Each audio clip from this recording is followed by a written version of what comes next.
Welcome to the office. I'm super excited to share with you this example that we have about quotient groups and determining what that quotient group is isomorphic to according to the fundamental theorem of finitely generated abelian groups.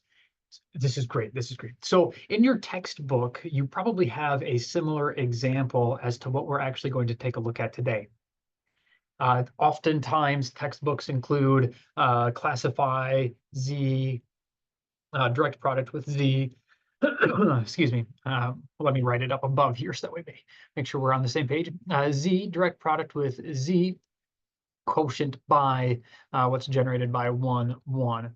And this is a two-dimensional example where they consider, we're looking at 1, 1, so the equivalence class or the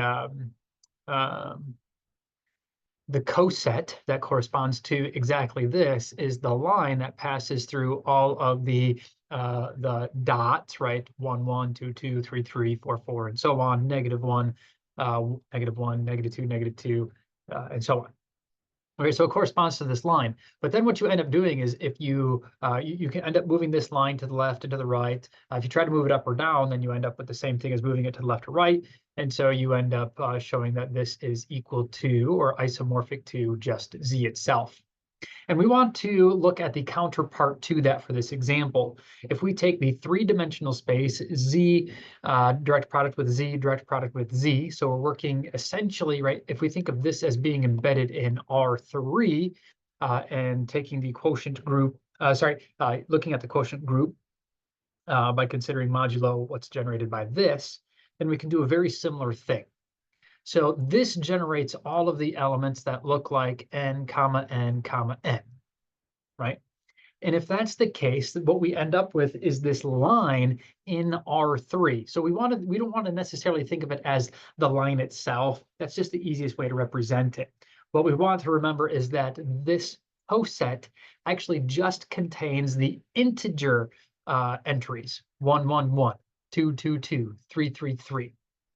Whereas the line itself, when we draw that, it's going to include all of the real number entries, 1.5, 1.5, 1.5, and so on.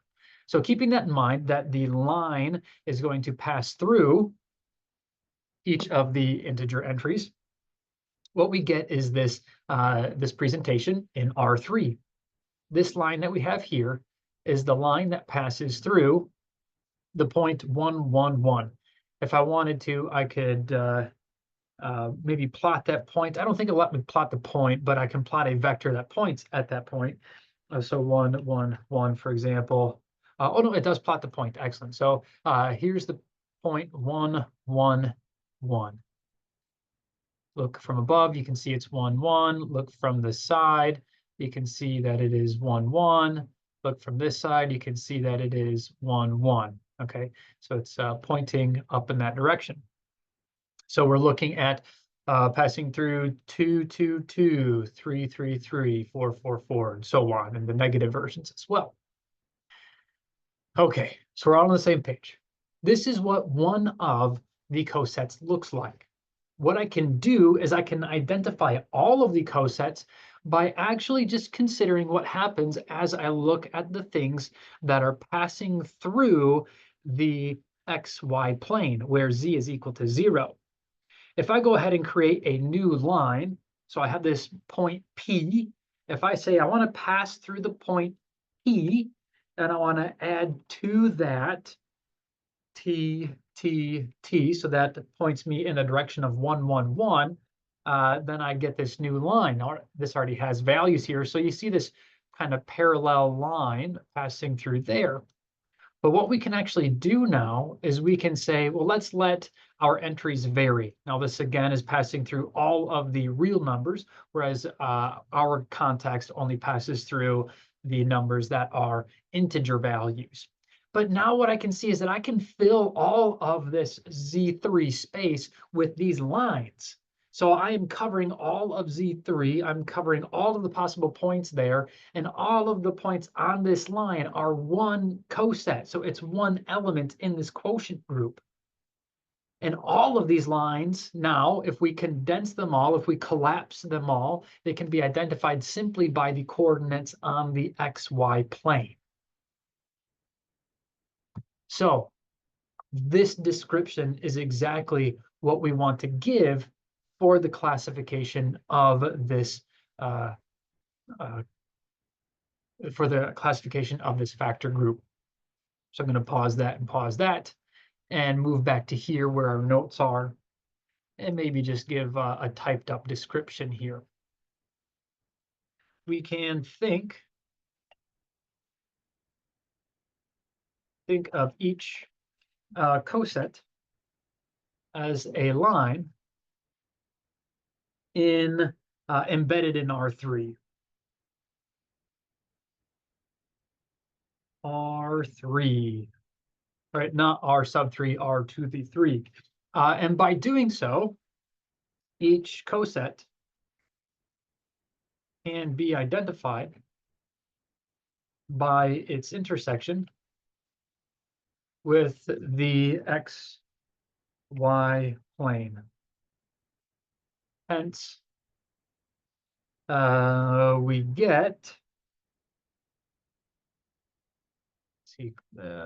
save that, the cosets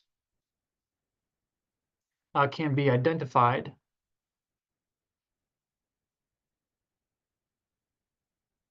as a, b, 0 plus what's generated by 1, 1, 1.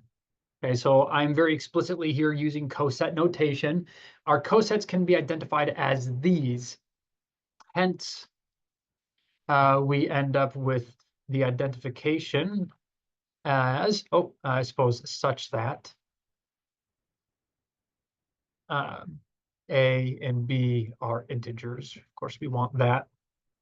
So Z direct product with Z, direct product with Z, modulo by what's generated by 1, 1, 1 is isomorphic to, see, I put those backwards there. The element and what's generated by the element, there we go, that's better, is isomorphic to Z cross Z. So that's pretty cool. That's pretty cool, right? So we have this geometric interpretation. You'll find that there will be scenarios in which you want to consider this factor group and look at a geometric interpretation of it. It's probably easiest to do when you're working in just the plane instead of space, right?